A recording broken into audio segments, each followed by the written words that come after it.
The Biden administration is planning to send Ukraine advanced equipment that converts unguided aerial weapons into what they're describing as smart bombs. That's according to officials familiar with this matter. We want to bring in CBS News national security correspondent David Martin to tell us more about this. David, talk to us more of what you know about what these smart bomb kits really are and can do. Well, they basically take a dumb, unguided bomb, which is just dropped from an airplane, and turn it into a weapon that is guided by a GPS satellite and therefore has much greater accuracy than a dumb bomb simply dropped from a plane. And it can be fired from a range or dropped from an aircraft at a range of up to 40 to 50 miles from the target, and then it just sort of glides into the target.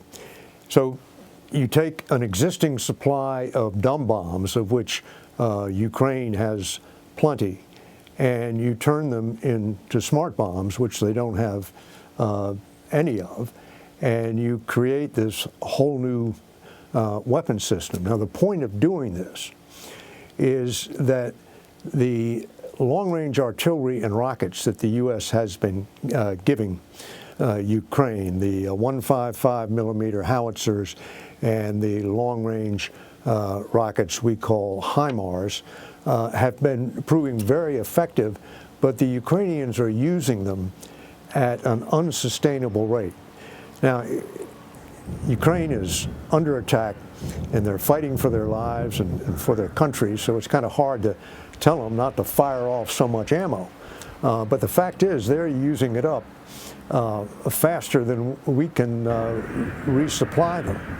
So now, if you come along with these smart bomb kits and turn all those dumb bombs into smart bombs, you've basically created a whole new category of weapons that can be used as artillery to strike behind Russian lines. Now, it's not a sure thing.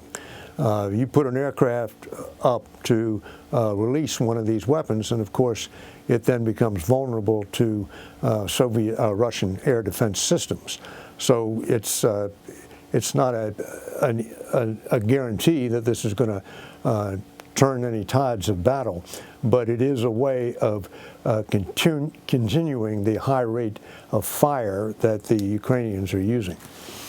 David, there's also reports that the Pentagon is preparing to provide Ukraine with a Patriot missile system. As you know, Ukrainian President Zelensky has been asking for it for a while. Why is the United States prepared to do this now, and has the deal been approved yet?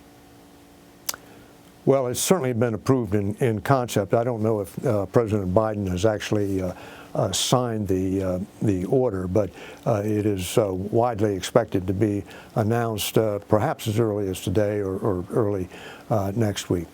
The Patriot is one of the most sophisticated weapons the U.S. has. It is capable of shooting down not just drones, not just aircraft, not just cruise missiles. It's capable of shooting down ballistic missiles, which come in at a much higher rate of speed than those other weapons. Now, no one should expect this to immediately put up an invisible dome over Ukraine city, because they're providing one battery to begin with, which consists of 4 launchers. So, and then there'll be spare rockets to go with it. But that's only going to protect so much area, and it's probably going to take 4 to 6 weeks to get that system, that one system, up and running. If there are other additional systems, you're talking months. But it is a gradual improvement of the Ukrainian air defenses. And, you know, one thing about all of these Russian airstrikes on Russian cities, each time they do it, the Ukrainians seem to get a little better at shooting them down. They're having some pretty good success rates. The other day, Zelensky claimed that they had shot down all of the drones that were targeted against Kyiv, And I was able to confirm that here with U.S. officials. Other days, their success rate is as much as 90%, but that 10% that still gets through can do a lot of damage to their infrastructure. All right, David Martin for us at the Pentagon. David, as always, we thank you, my friend. Thank you, David. Sure thing.